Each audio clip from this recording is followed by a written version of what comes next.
boom. So it's been, I think, 2 or 3 weeks, and after I've been playing around with this Lenovo Chromebook Duet right here. Come on, out of focus. Not me. This. There we go. There we go. All right. I had this about 2 or 3 weeks. Now focus back on me. There we go. And well, been going through the paces. A lot of reviewers I've seen just pick it up, do what they got to do in 6 hours, throw out a review. My review is an actual review. Had it the day I shot the video and unboxed it is the day I got it. So it's definitely been 2 or 3 weeks since I've had it. I've gone through its paces. I've kind of used this as mostly in like an iPad alternative for like photo editing, no video editing, because there's not really any good video editing apps for Chrome and essentially Android. That's all off the iPad, like LumaFusion and whatnot. So basically, I've been just doing casual photo editing. I bought a USB-C dock off Amazon, one of the random ones for like 30 bucks. Been editing photos pretty good off this. Now, I've seen a lot of comments and a lot of other reviewers saying, is it good for like Lightroom and all that? Now, my use in Lightroom, it's been laggy, but this device isn't a powerful device to begin with. It's just a low to mid-tier device. The CPU, it does what it has to do. I mean, when editing in Lightroom, you give it some time, you can make it work.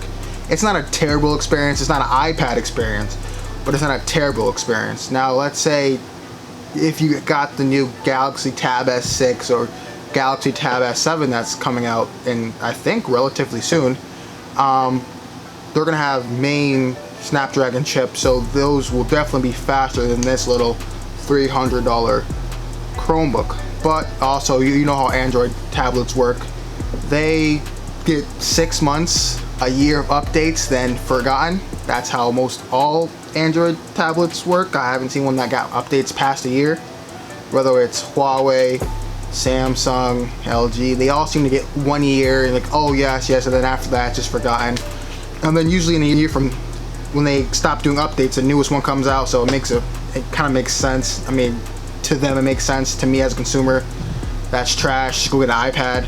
But if you didn't want to spend iPad money, then you don't want to spend iPad money and you wanted USB-C, then this is definitely like one of the only alternatives that you can have, because the Galaxy Tab S6 and S7 is pretty much Galaxy Tab S6 is $500, which I'd rather just get an iPad for that much. And the Galaxy S Tab S7 should be around $600, and I'd rather get an iPad instead of that. But coming under $300, and you need USB-C, because the main factor is USB-C. Almost everything I have goes through USB-C, so one charger for all, laptop, headphones, phone, speakers, almost everything.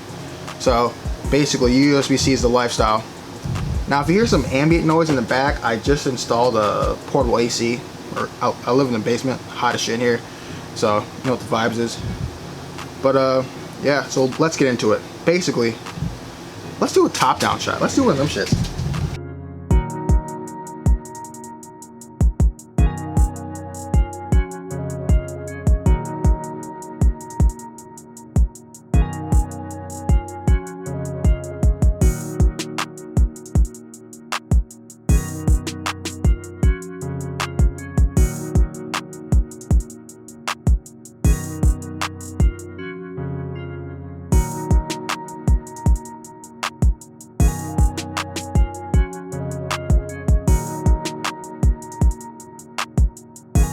So basically, you see me, what's up?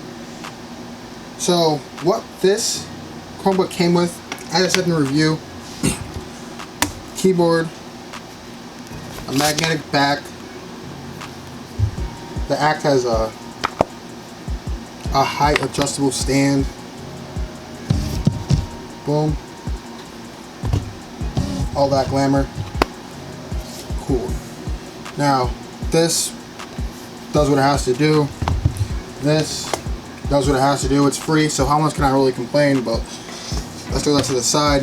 Trust me, it gets the job done. If you want an alternative, feel free to buy one, but I mean, it's comparable to every other $30 to $50 type of cheap alternative case that, you know, so it really does get the job done.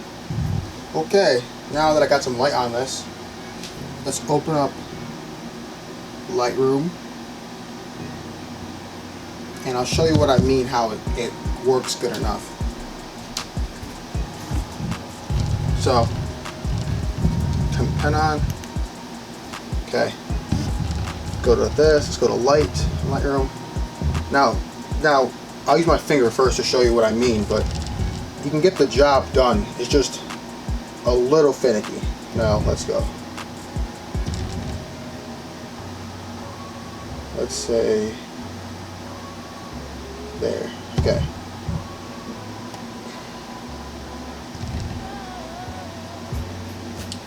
Then let's go with pen. Now today it seems to be working fine. Seems to get the job done here. But if you have this and you know what kind of lags out when using it with Lightroom, Chrome, it works fine. YouTube kind of lags out. I guess you can definitely get the job done. Now, I'm not going to spend my whole day editing this for you guys to show you. It's laggy, but it's laggy. Trust me, believe me, it's laggy. I'll throw the finished photo of it somewhere on here with a sound effect or something, but yeah. Basically, it's semi-laggy on Lightroom, semi-laggy on YouTube. It does work, and you can get the job done. Future me, I'm actually editing this video right now. Yep. And if you're wondering what I use DaVinci Resolve. So if you know, you know. It's the good stuff. So all that minor, well, the ambient noise is from that over there. I don't know if you can hear, I switch modes on my mic just to give you a heads up. And then all that clicking noise was actually my new lens. I got a 16-35 by Tamron. I didn't know you guys I could actually hear the moving of autofocus until I saw it in post. So, ooh, I'll probably switch that lens for something else, or just switch it from autofocus to manual focus, and then do that, so I don't gotta worry about the sounds and any other type of video I shoot. But just want to give you a heads up. I wonder if this audio is better. My AC is still on, but I just switched the modes on my Techstar mic, so hope this works well. Now back to it. This device for $300 is relatively a pretty good deal. Now the question is, who is this like really for, I would say? And I would say college kids who want to have a, you know, who don't want an iPad and want like an Android like experience. Super light, super affordable. I mean, you can get this fully with 128 gigabytes of RAM for $299.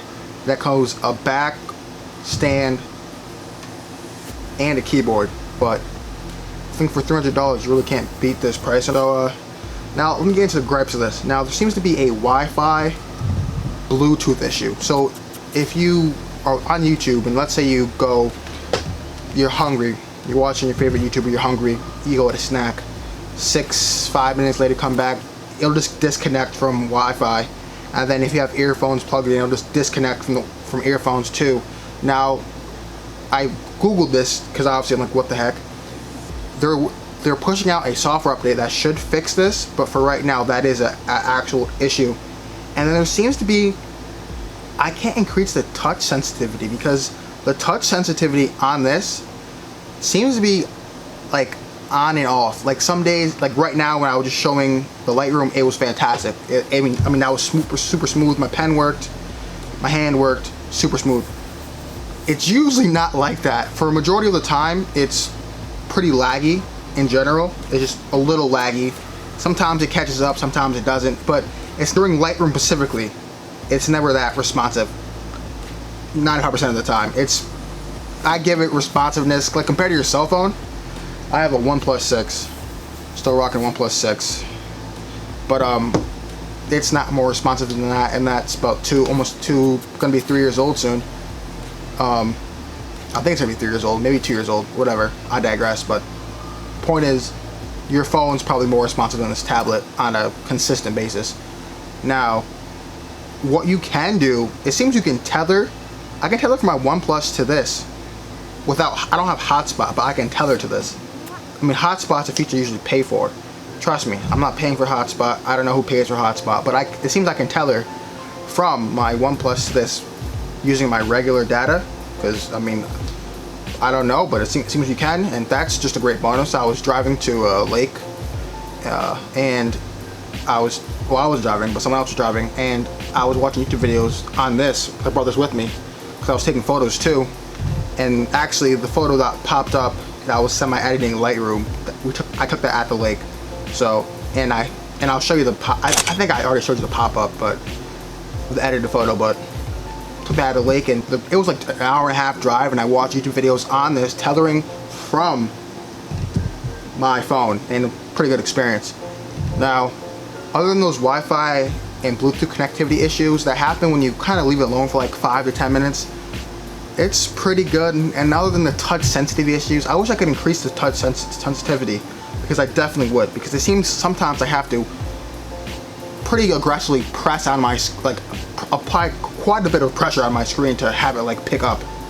Now, I don't know if that issue will also be fixed in the new coming software updates or maybe later in the future, but that's something you should know about off bat. Now, I could just have a bad model. If you have it and you're not having any of these, if you're not having the touch sensitivity issue, because I know other people are having the Wi-Fi Bluetooth disconnect issue, but if you're not having a touch sensitivity issue, then it could just be my model. I don't know, but hopefully they fix that for me. Hopefully it works. Otherwise, this is a pretty good product. There's not really many cons other than those, because those seem to be like all software issues, and I'm sure you can fix it up.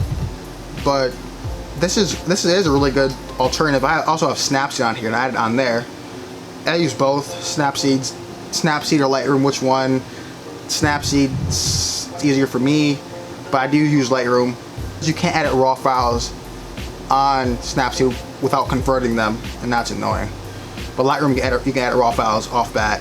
So I'll go from there. But I think for $300, and if all of these issues are fixed, I'm sure I'll pin a comment if I get an update and these issues are fixed.